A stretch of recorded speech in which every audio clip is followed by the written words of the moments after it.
अगर आप अपने और अपने बच्चों की चिंता नहीं कीजिएगा तो इस धरती पर कोई आदमी, कोई नेता, कोई दल, कोई विचारधारा आपके बच्चों की चिंता नहीं करेगा। क्यों करेगा भाई?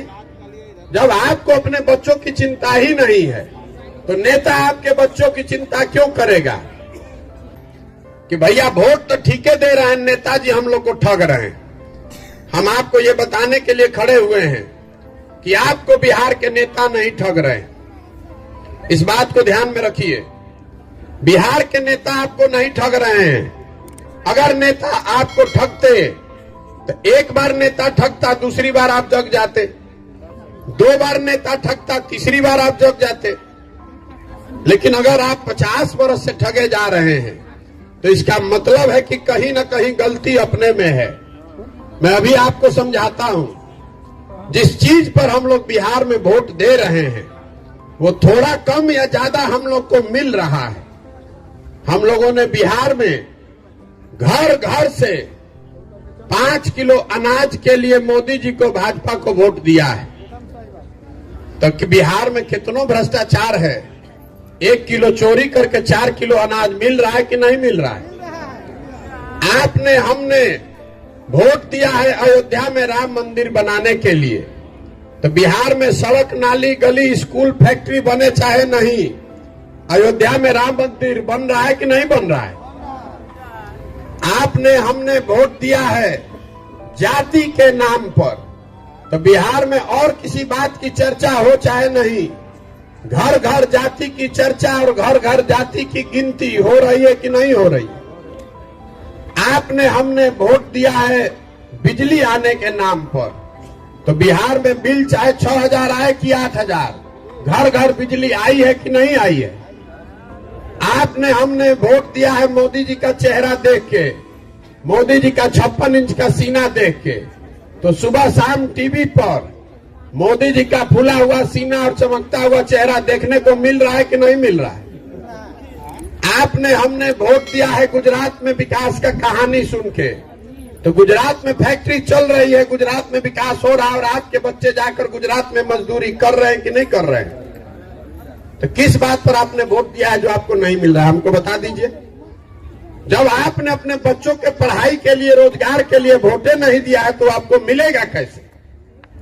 यही बताने के लिए पैदल चल रहे हैं, यही समझाना चाहते हैं कि अगर आप अपने और अपने बच्चों की चिंता नहीं कीजिएगा तो इस धरती पर कोई आदमी, कोई नेता, कोई दल, कोई विचारधारा आपके बच्चों की चिंता नहीं करेगा।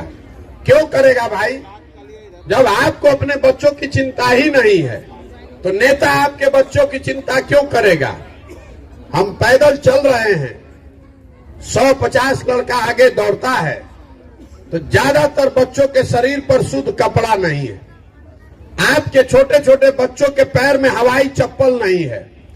आपका बच्चा स्कूल जाता है तो पिलुआ वाला खिचड़ी खाकर घरे आ रहा है। आपका बच्चा पढ़ लिख कर घर में बेरोजगार है, चाहे गुजरात, तमिलनाडु में जाकर मजदूरी कर रहा है, लेकिन आपको उसका चिंता नहीं है। आपको चिंता है राम मंदिर का, आपको चिंता है भारत पाकिस्तान पुलवामा का, आपको चिंता है जात का।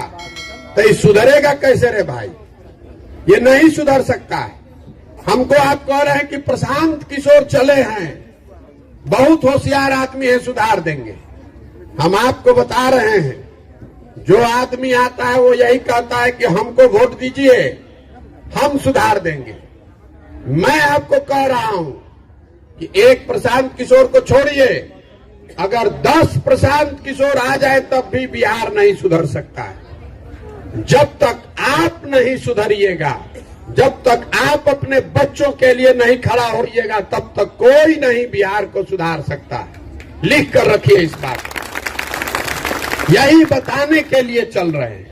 अपना जीवन का सब कुछ छोड़ के 200 दिन से जाड़ा, गर्मी, बरसात पैदल इसलिए चल रहे हैं कि जाकर गांव गांव आपको हाथ जोड़ रहे हैं। आपसे वोट नहीं मांग रहे हैं, आपसे चंदा नहीं मांग रहे हैं, आपको हाथ जोड़कर इतना ही कह रहे हैं कि भैया अपने लिए नहीं तो कम से कम अपने बच्चों के लिए जगिए। अपने वोट की कीमत को समझिए। आपके वोट का कीमत 5 किलो अनाज नहीं है, आपके वोट का कीमत जाति नहीं है, आपके वोट का कीमत राम मंदिर नहीं है, आपके वोट का कीमत नाली गली नहीं है, आपके वोट का कीमत है आपके बच्चों का भविष्य। अगर वोट नहीं ठीक दीजिएगा तो जीवन में लिख कर रखिए, जिस गरीबी बदहाली में आप और हम जी रहे हैं, इसी गरीबी बदहाली में आने वाले पीढ़ी और बच्चों की भी जिंदगी बीतेगी। कोई नहीं बिहार को सुधार पाएगा। नहीं तो जगिए, यही बताने के लिए घूम रहे हैं।